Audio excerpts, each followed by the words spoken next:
but the thing is, it just seemed like, you know, doing the little training camp, you know, they was hyped and everything.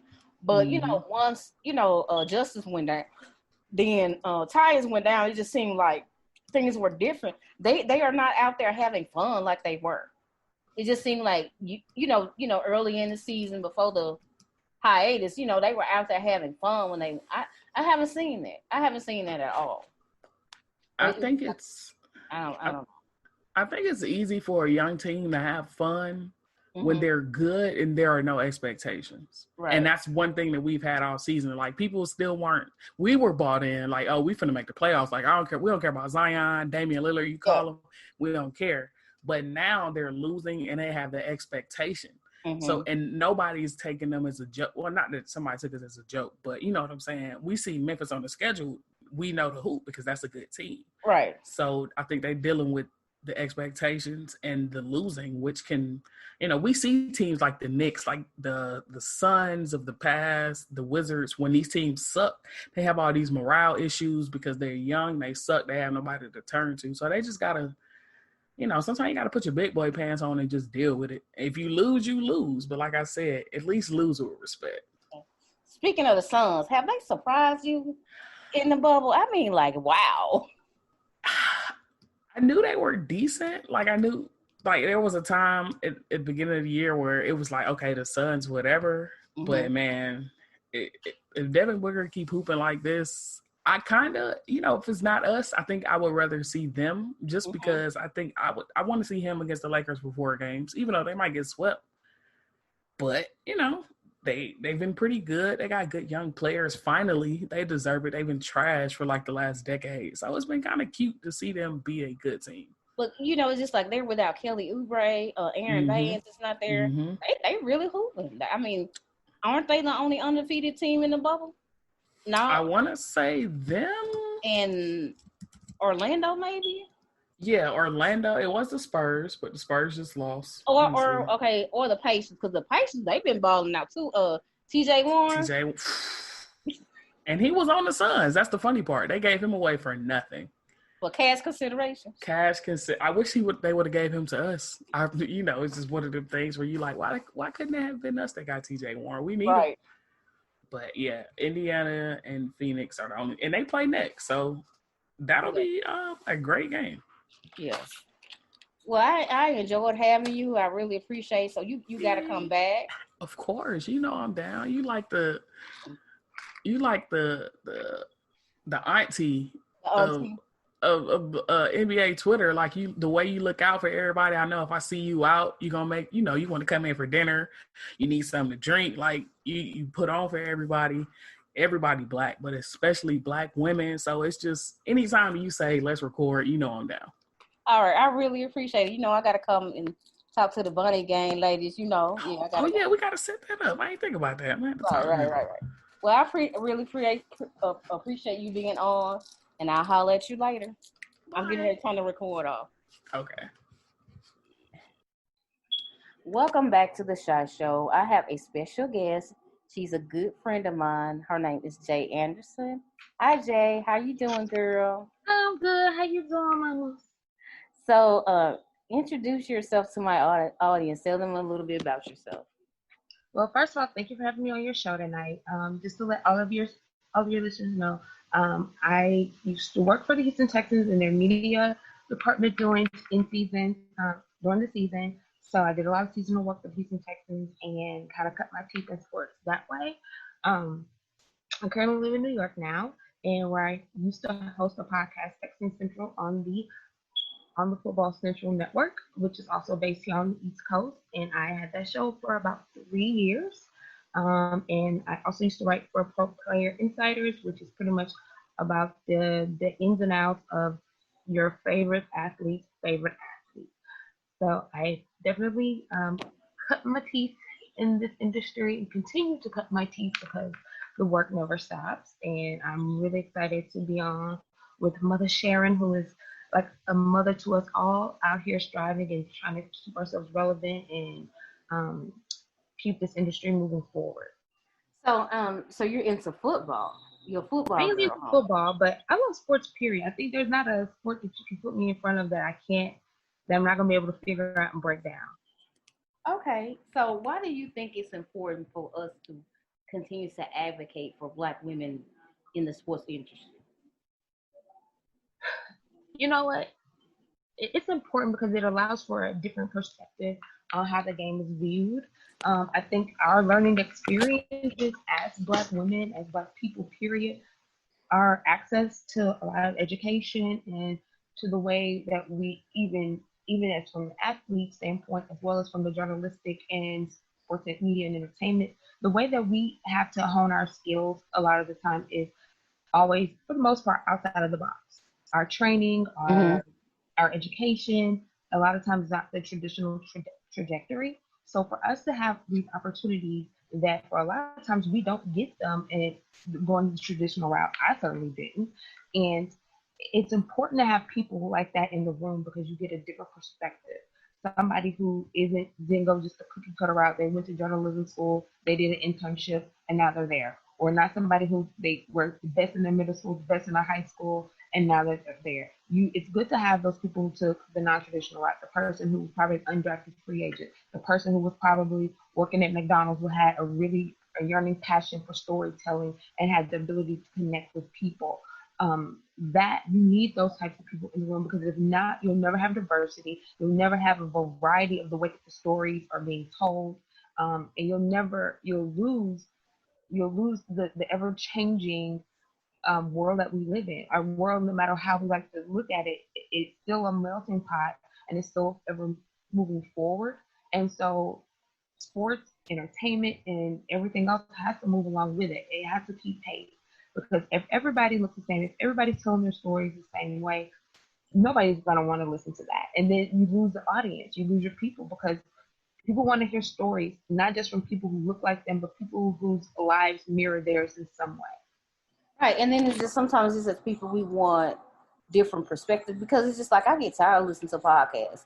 I get tired of listening to radio shows where it's just white males talking to each other about the same thing every day, all the time. I want something different. So that's Mm-hmm. why I started the shot show where it's me and my children. We're talking about sports, entertainment, life, and different other things. So I just wanted to do something different. I'm all about being different, but I just think that there needs to be an avenue where women, especially Black women and other women of color, should have when we're able to tell our stories. As far as sports is concerned, that it seems like we have compassion when we're Mm-hmm. writing about players or we're writing about certain things. It's just like you don't have to dog people all the time. You know what I'm saying? Like, say, for instance, if a player is having a bad night, we don't have to say, well, he was flawed and all this and that. It's just like we put compassion in it because we look at them as people instead of just athletes and just entertainment.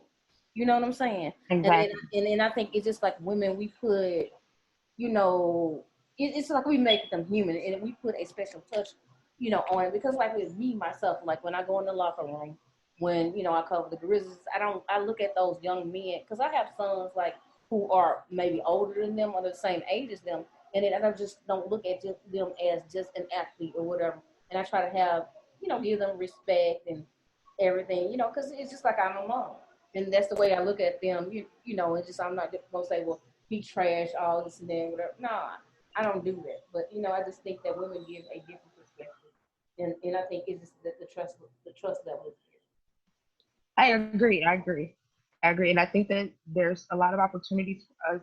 And I hope that in this wave of change that is going on in this country and all over, that there will be more spaces and um, more opportunities made for us, and not just giving us 5 minutes in the room, but allowing us to tell complete stories, allowing us to build our own platforms and not having to depend and piggyback off of other platforms. Because it's like I tell a lot of people when they ask me why do I no longer have a podcast. Well, at that time, which was again was about 3 years ago when we finally went off the air, even though I had built my own audience and did pretty much 90% of the work by myself, along with my producer, sponsors wanted me to have a male co-host, and I didn't see why I should be forced and pushed into having a male co-host. Like, and I've had male co-hosts who were great, awesome. Mm-hmm. Like, to this day, Jason Braddock is like my second. He's literally my brother from another mother. Love him to death. Brian McDonald, awesome person. Another brother from another mother. Mm-hmm. But they had other commitments, so which is understandable. But I should not have to be tied to a man to be successful. Right. And so, okay, since you said that, we gonna go into this segment called "Fed the F Up," and it's like we need to talk about, what we're peeved about and what's going on in society, So the other day, it was announced that The Rock and, Dwayne Johnson and his ex-wife, Danny Garcia, and another gentleman, they bought the XFL, the Independent Football League. Mm-hmm. So everybody was talking about, well, The Rock is the owner of the XFL. The Rock is The Rock that. I know The Rock is famous or whatever, but do not erase Danny Garcia. It was her. She put in the work to get that deal done. It was So why in the world that people didn't want to acknowledge her? And so I put it out. I was like, don't forget to mention Danny Garcia. And then she responded to my tweet. Then some guy gonna get on there and say, well, she's a nobody. Bruh, really? Which literally means they've been sleeping under a rock. I was on a show yesterday and I got asked how did I feel about The Rock buying out the XFL, and I was like, well, technically, Redbird Capital and Danny Garcia brought in The Rock to be the face of the ownership of the XFL.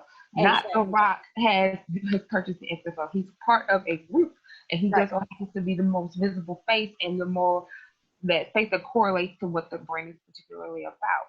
So no, Danny Garcia was an amazing lawyer. She's been the strategic backbone of his entire career. And as I said yesterday, The Rock is not doing this alone. He has a very great team that's led up by his ex-wife, who has been very strategic in his placement and all of his endeavors.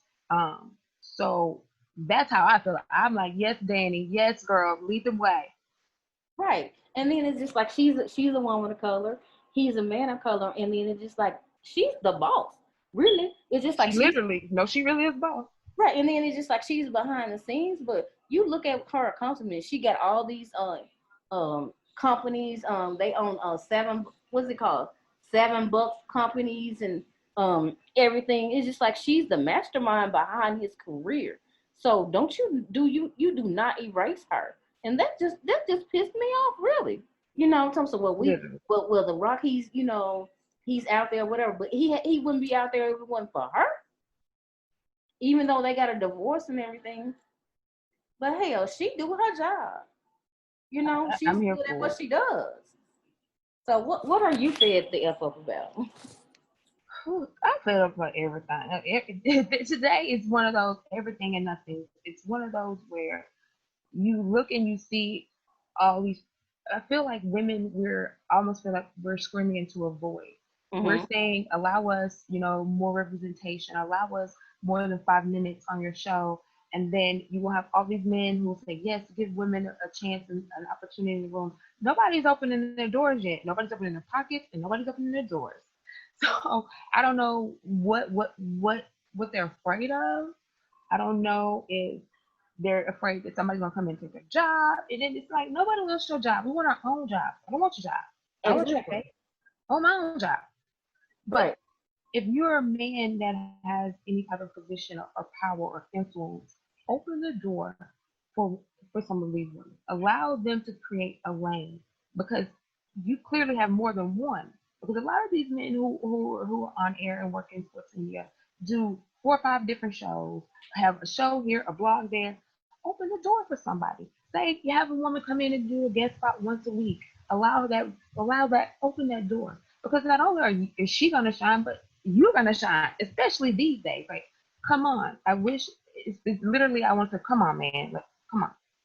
And that's what I'm saying. Like. Yeah, and that's with me. It's just like, I try to open, doors for other people. Because that's the very reason why I wanted to start this podcast. Because it's like, me and my kids, we have, like, good relationships. And, you know, we like to talk about, you know, different things. And I was like, why not share it with the world? That's why I wanted to bring my daughter on. And then my young